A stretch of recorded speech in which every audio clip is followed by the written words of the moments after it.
Hello, this is Leon Dale. It's 2018, February the 4th, a rainy Sunday here in Georgia. And I've just got a couple of headlines I'd like to say a few words about. So let's just dive in, shall we? Okay, well, first of all, there's an outbreak of the flu here in Georgia, one of the more devastating outbreaks in a number of years. As of Friday, it's been reported that 51 people have died, largely the infirm, the young, and the old. 14,676 people have been hospitalized this flu season. So it is pretty bad. And I think that part of what's adding to this are anti-vaxxers. For the most part, I believe anti-vaxxers are people who are anti-establishment. I believe in some respects they're in the same groups as those who don't believe in global warming, those that claim that they believe in the flat earth, and these kind of things. And I'd like to wag my finger at these anti-vaxxers for sending their unvaccinated children into schools. And, yeah, that sucks. But then I can't blame them completely. I mean, the hospitals, the medical industry in America has not garnered much trust. If you remember the Tuskegee experiment when they came in and pretended to cure the people of syphilis when actually they were giving them the disease or letting them go untreated in order to study, they were caught doing that, so they stopped. But I mean, how many times has this gone on and no one's been caught? So yeah, I actually have to say that anti-vaxxers exist in their large numbers because of the eroded trust from our medical industry. I mean, if you want some insulin, it's like $800. Look at this guy, whatever his name is, that took a drug for HIV and made a $50 pill into a $700 pill. How can you trust those people when they're attempting actively to profit off of your pain and misery? We already believe that here in America, we would prefer to treat the symptoms rather than cure the disease because it's more profitable. So I can see people not wanting to get vaccinations, and I blame the hospital institutions for that. But then we've also been trained not to go to doctors. When you go to doctors, there's a little something wrong. You cannot ask them, how much is my bill going to be? They tell you afterwards. They tell you afterwards. You're not able to say, how much does that injection cost? How much does that test cost? They'll tell you, I don't know. And then you'll be whacked in the mouth with an $800 bill. And that's even if you have insurance. It seems that the people who make insurance think you're rich and that, hey, you only have to pay $800 instead of the $1,400, and therefore you should be able to afford it. However, for those who have been hit with those type of bills, for them going to the hospital is financial suicide. For them, if they have some pain in their side, they'd rather hold back and wait, because if they go to the doctors, they'll be financially destitute in a heartbeat.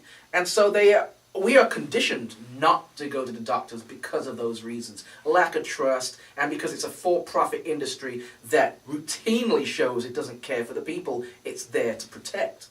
Now, speaking of individuals who are there to protect us but don't care about us, Brenda Fitzgerald. Now, she is Trump's appointed director of the CDC. That is the Center for Disease Control, which is what we really need in this flu outbreak, right?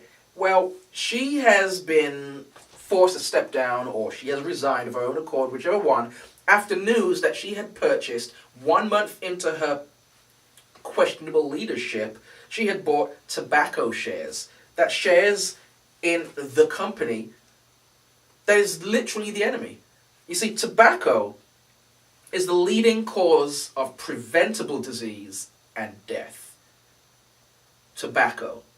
And the person who's supposed to be the director of the Center for Disease Control is putting her money behind the tobacco companies. She's betting on the horse that belongs to the enemy. And this is very troubling. But you see, Trump does this often. He puts people who don't believe in a cause in charge of the agencies for that cause. It's Scott Pruitt, head of the EPA. He doesn't believe in global warming, yet he's in charge of the Environmental Protection Agency. That's ridiculous. Betsy DeVos, damn her name to hell, doesn't believe in public education. And she's in charge of the educational sector right now under Trump. This is how he implodes these agencies and destroys them. And for whatever reason, the CDC, he put one of his cronies in charge, and here she is betting on the tobacco companies and against the people. So I'm glad she stepped down. I hope she steps down into a road and gets a Mack truck in the mouth. And last of all, in Los Angeles, California, a 12-year-old girl has been arrested for shooting somebody. It turns off that she had a loaded gun without the safety on, evidently, in her backpack, and when she plunked it down, it went off. 5 people were injured, 2 people were shot, 1 person was shot in the head. And then they came in and arrested this 12-year-old girl. I feel this is a complete tragedy. Why did she feel the need to have a gun? For protection? Did she feel that she was being, I don't know, bullied in school or something? Or maybe just show and tell, show off that her dad's got a gun and now she does. But America doesn't care. America says, even after all the school shootings, they want more guns in schools. After all these massacres and all these shootings, America has said steadfastly that they will not do anything. They're not going to make any changes. They're going to put the least amount of restrictions on guns. And like I said, they decided that more guns in school is okay. This girl brought guns into school. Somebody got shot. And they're going to arrest her, even though they have been saying that they want more guns in school. It's very strange. Her life is ruined. The life of the kid that got shot in the head, their life is ruined. The parents of this girl, well, their life is going to be dramatically changed and not for the better. And I feel as though all the adults in her life simply failed her.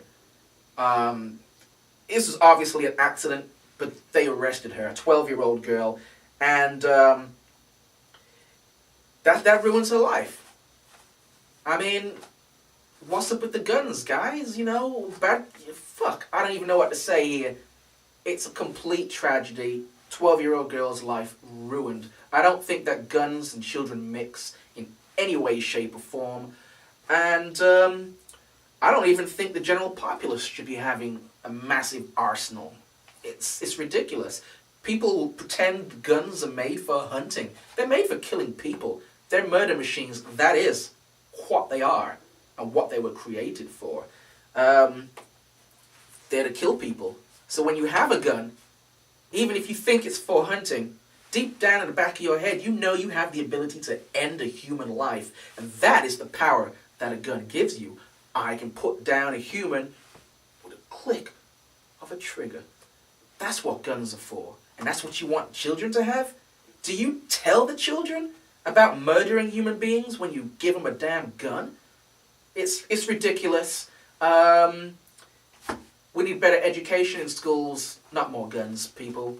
Anyway, sorry I rambled for so long, but I'll be back with a few more headlines in the future. This is Leon Dale, signing off. Bye-bye.